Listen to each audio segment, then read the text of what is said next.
Please join me now in a spirit of prayer. After our spoken prayer and a time of silence, we will sing together Spirit of Life, hymn number 123. We'll sing first in English and then in Spanish, and you can also find it printed in your order of service. This morning's prayer is by Thich Nhat Hanh. Let us be at peace with our bodies and our minds.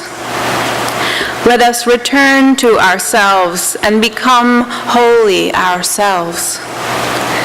Let us be aware of the source of being common to us all and to all living things. Evoking the presence of the great compassion, let us fill our hearts with our own compassion toward ourselves and toward all living beings. Let us pray that we ourselves cease to be the cause of suffering to each other. With humility, with awareness of the existence of life and of the sufferings that are going on around us, let us practice the establishment of peace in our hearts and on earth. Amen.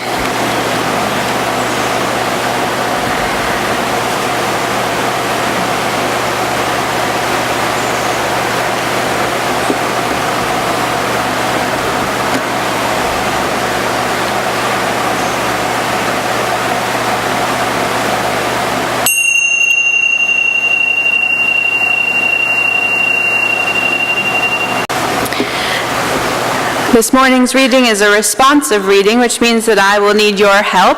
It's number 547 in the back of Singing the Living Tradition. And I will read the bold words if you will join Ellen on the italics. It's called Summer Meditation by Robert Weston, number 547.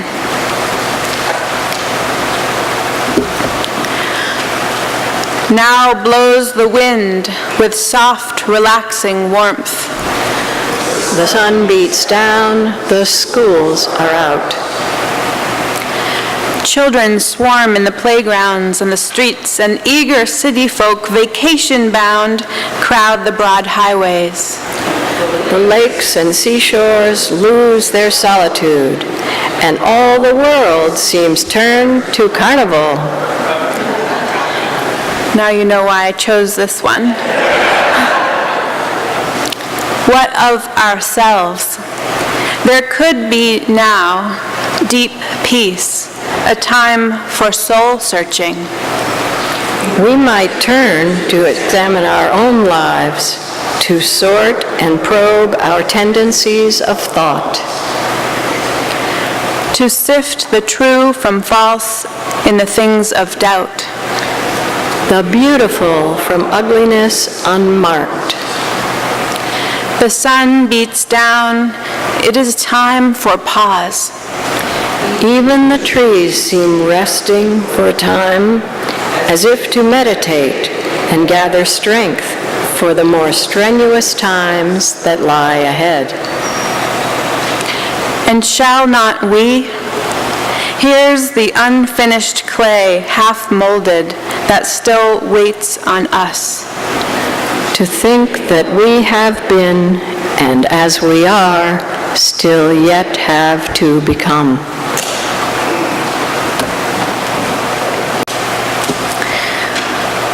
So, my wife Lisa is a real estate agent, but because this is Provincetown and everyone in Provincetown has to have 10 jobs, she also works at Kiehl's. If you're not familiar with Kiehl's, it's a high-end skin and body products store.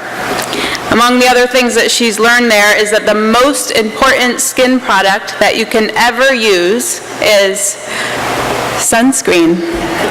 It's a friendly PSA. A few months ago, back in the springtime, Lisa was sent to New York City for a Kiehl's training. While she was gone, we talked on the phone each night, and after her first day, I asked her, "How's it going?" And she said, "It's great. Today we had empathy training." Now, Now, anytime a spouse happily spends a day in empathy training, that is good news.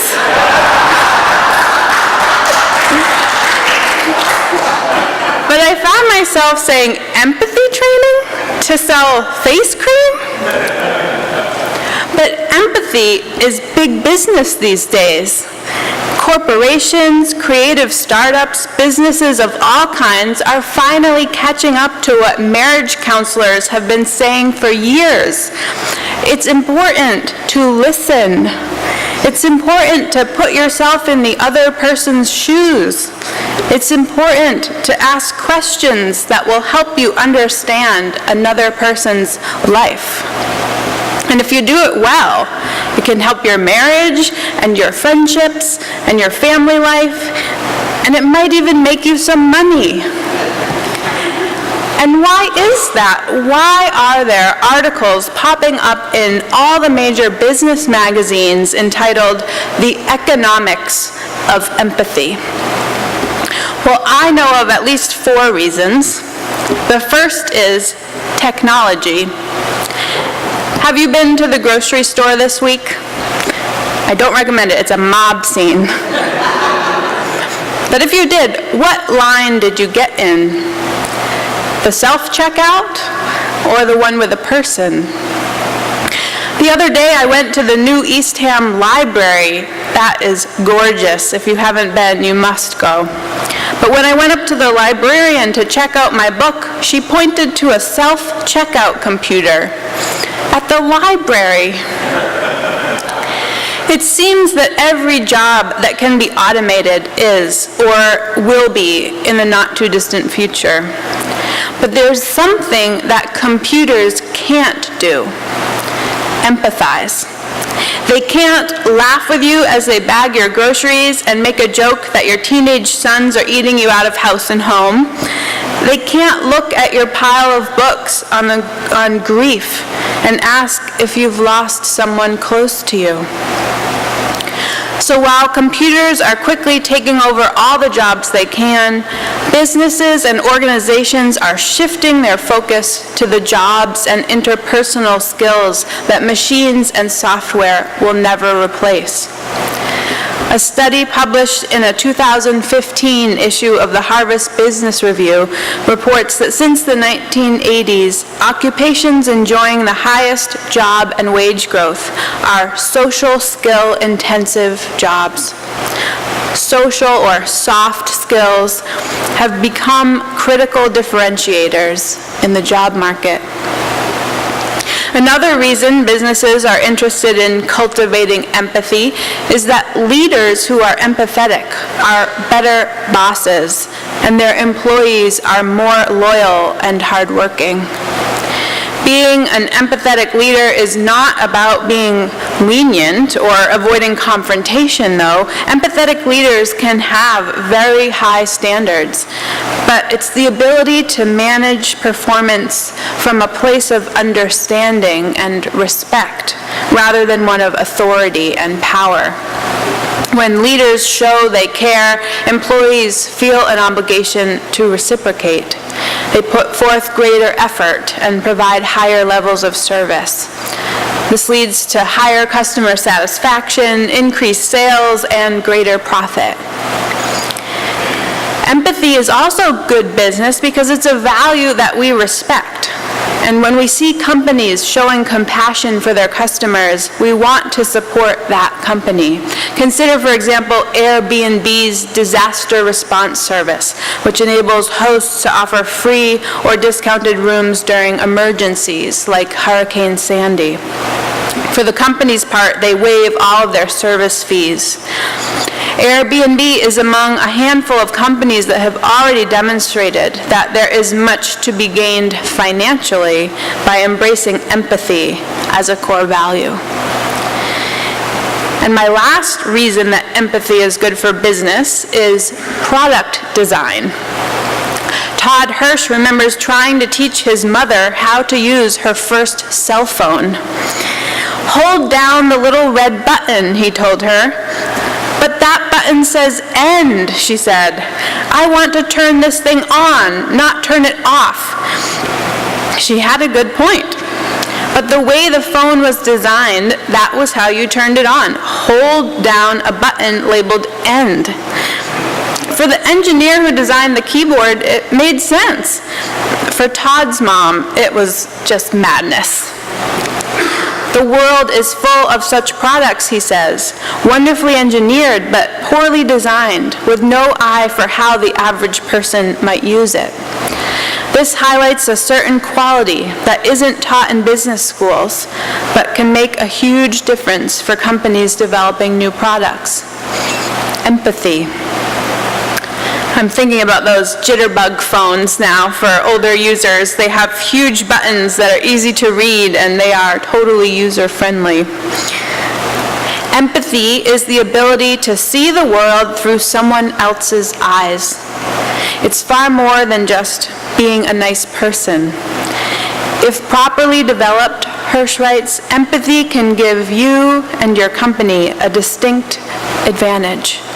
Negotiating a contract, dealing with workplace conflicts, coming up with a marketing campaign, or dreaming up the next must-have consumer gadget all require the ability to see the world through eyes that aren't your own. As Atticus Finch says in To Kill a Mockingbird, if you can learn a simple trick, Scout, you'll get along a lot better with all kinds of folks. You never really understand a person until you consider things from his point of view, until you climb inside his skin and walk around in it. So of course, empathy goes beyond the business world, and should. I started with the business world this morning because I want to make the point that it's okay if altruism is not your only motivator to become a better listener, to become more engaged with those around you. And I also want to make the point that we can actually become better at empathy. Those companies are teaching it to their employees because it is a learnable skill. It's not something that we have to be born with. American novelist and essayist Leslie Jamison writes, empathy isn't just something that happens to us, a meteor shower of synapses firing across the brain. It's also a choice we make to pay attention, to extend ourselves. It's made of exertion, that dowdier cousin of impulse.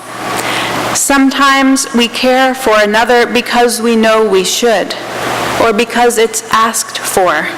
But this doesn't make our caring hollow.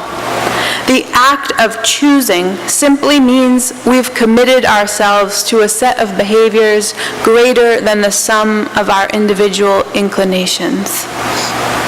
This confession of effort chafes against the notion that empathy should always rise unbidden, that genuine means the same thing as unwilled, that intentionality is the enemy of love.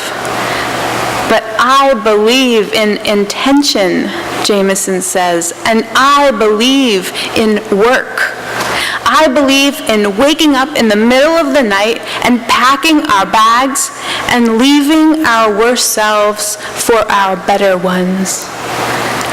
Packing our bags and leaving our worst selves for our better ones. Is anyone else here a West Wing fan? Don't be shy. Okay.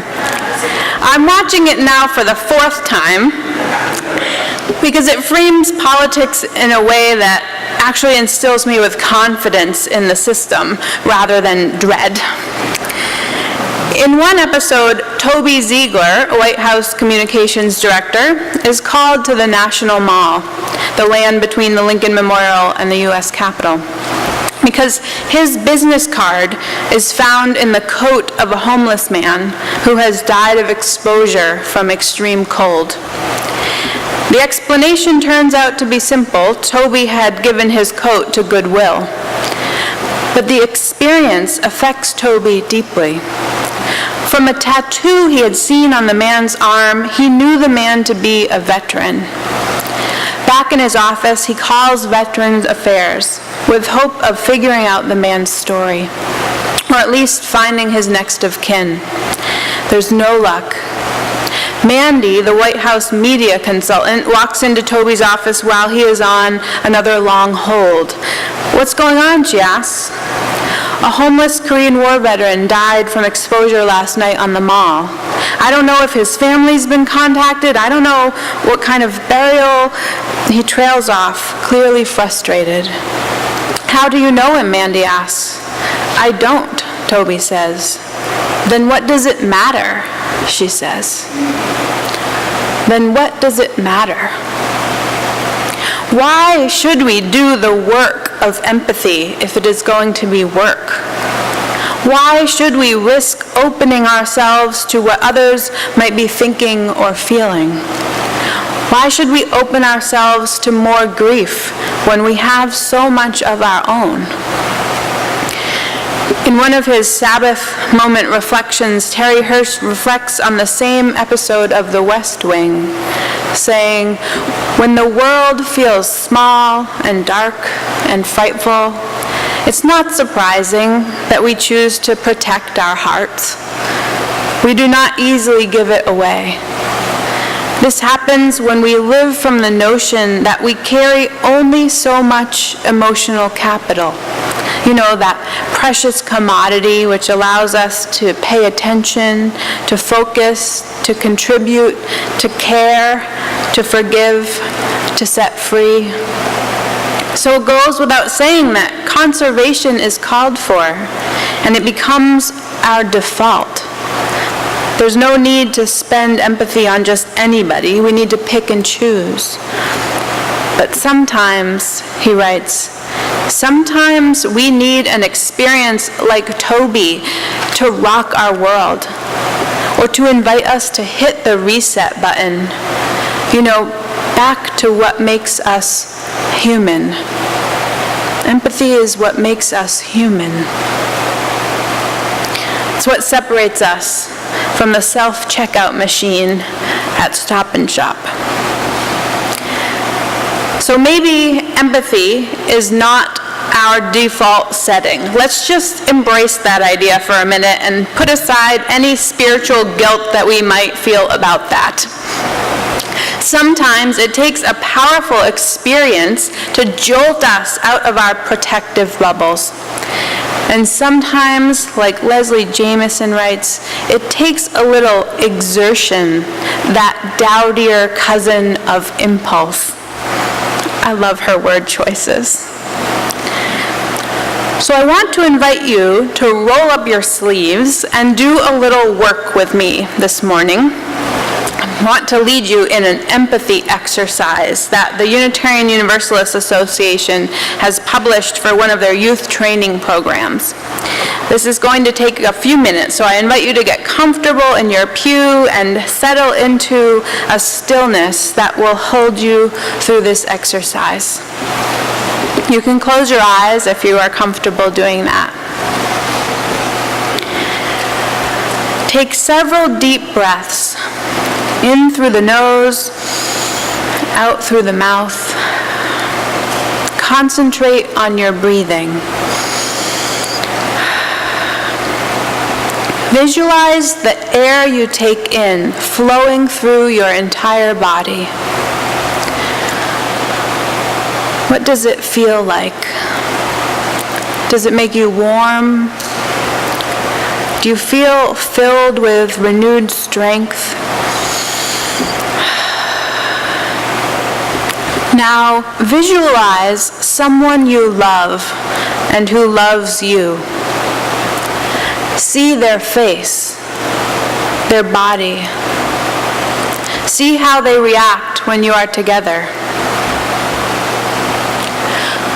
With your next breath, breathe in the love you receive from this person and breathe loving kindness back to them when you breathe out. Do that again. Once more.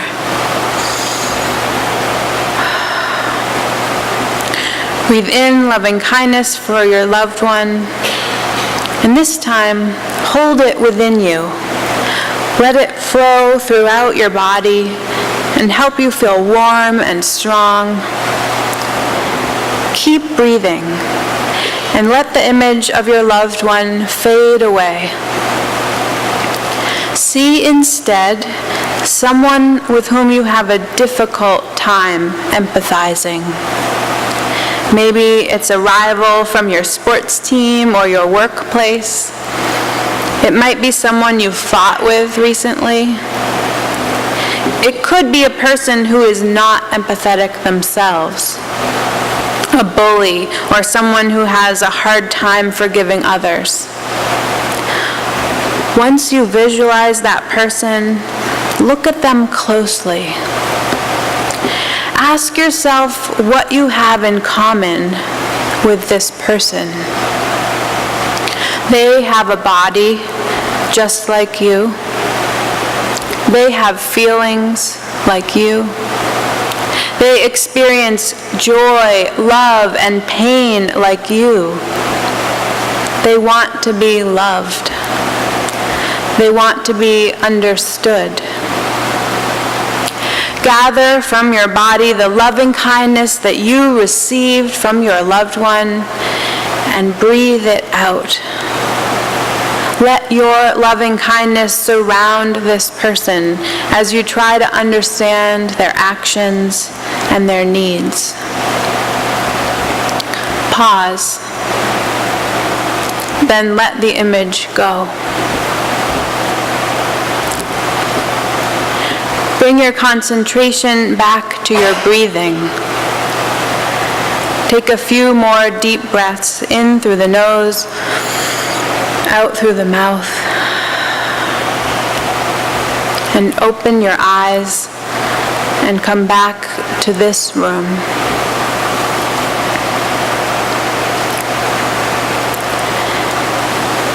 If you can learn a simple trick, Scout, you'll get along a lot better with all kinds of folks. You never really understand a person until you consider things from his point of view, until you climb inside of his skin and walk around in it. I'm asking you to do a lot of scary things this morning. I'm asking you to own up to the fact that empathy is not our default setting, that we have some selfish impulses that drive us, and that our own point of view dominates so strongly that it can take quite a bit of effort to even begin to try to see that there might be another view. I'm asking you to risk opening your heart up a bit, which is never easy. When you begin to feel for the world, it sometimes feels like the opening will never stop, and that the pain of the world, once you start letting it in, has the potential to overshadow our own joys. And some of us are scared that we will waste our empathy on those less deserving, when there are really desperate people in this world that are the ones who truly deserve our compassion. But you know, that's not really how it works. It feels like it might work that way, but that's not really how it works. As Brené Brown says, empathy is not finite, and compassion is not a pizza with 8 slices. When you practice empathy and compassion with someone, there is not less of these qualities to go around, there's more. Love is the last thing that we need to ration in this world, she says. The refugee in Syria doesn't benefit more if you can serve your kindness only for her and withhold it from your neighbor who's going through a divorce. So just to recap what we've talked about this morning, empathy is good for business. It helps to listen and engage open-heartedly with your spouse and with your customers. We can become better at empathy. We can train ourselves. It doesn't have to come naturally to be a good thing.